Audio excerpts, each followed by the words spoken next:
It all started with a cruel show of force. It ended in millions of deaths. One bad decision in the 13th century actually might have changed the fate of the world, and not in a good way. Hi, my name is Sebastian. You're watching Mistakes That Changed the World.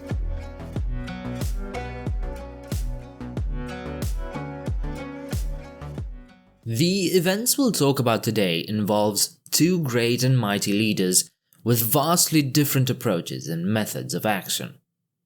'Tis a story about how one bad call changed the fate of Europe and Asia. One of these leaders was Ala ad-Din Muhammad II of Khwarazm. In the 13th century, the Khwarazmian Empire controlled all of Central Asia, including modern-day territories of Iran, Pakistan, and Afghanistan.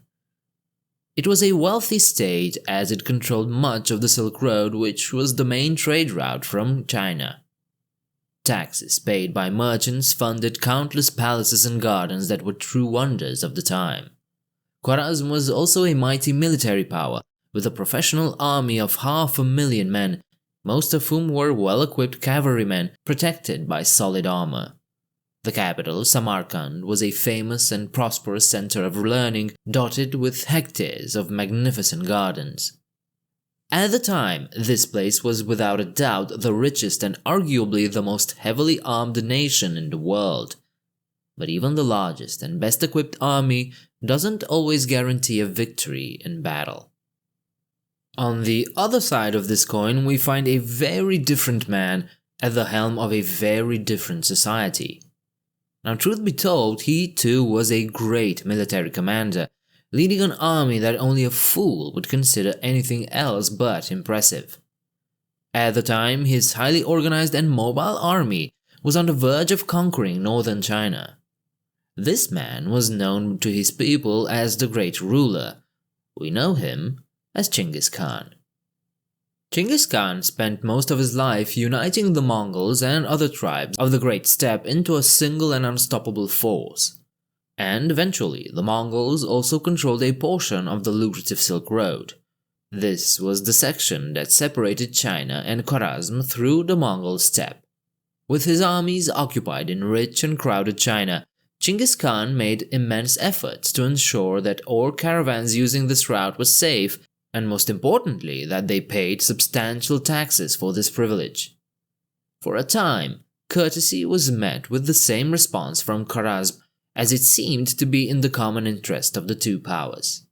Genghis showed his appreciation for this arrangement by sending gifts and messages of friendship to Ala ad-Din Muhammad. But then, Khwarazm became a bit nervous. The Mongols were too successful in conquering Chinese territories, and the Khwarazmian leaders feared that they would be next.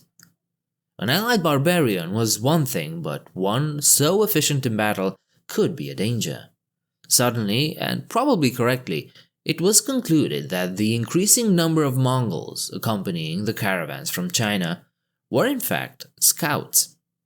So a series of attacks on these suspect caravans followed, but not from bandits, but from the soldiers of Khwarazm. That made Genghis Khan furious. He had done everything to protect the merchants of Khwarazm and their caravans on his territory, and suddenly Khwarazm was killing his people. He sent a caravan with an ambassador and other important Mongol nobles to protest in Samarkand. When they arrived, the Mongol envoys didn't just demand a stop to the attacks, but also restitution for their goods and the lives lost. The Khwarazmian Shah remained silent. For weeks he gave no official response. The details of this period have been lost, but we can make some educated guesses about what happened. Perhaps the Mongol envoy went too far with its threats and demands, or perhaps Ala ad-Din felt secure with his army of 500,000 men at his back, or maybe some plain old stupid decisions were made. Whatever the reason, the Shah's response was clear not only in its meaning, but also in the contempt it conveyed.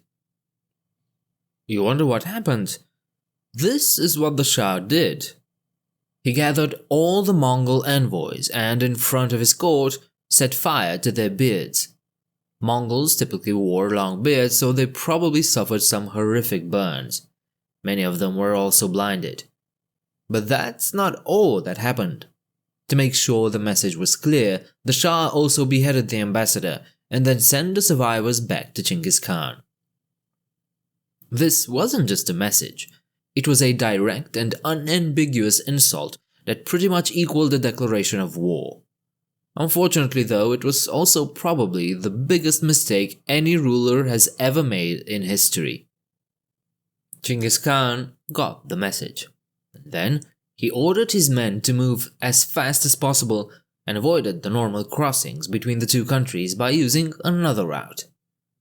In 1219, almost 100,000 horsemen were already in Khwarazm, all the while the empire's army was still waiting to stump Genghis Khan in the wrong place.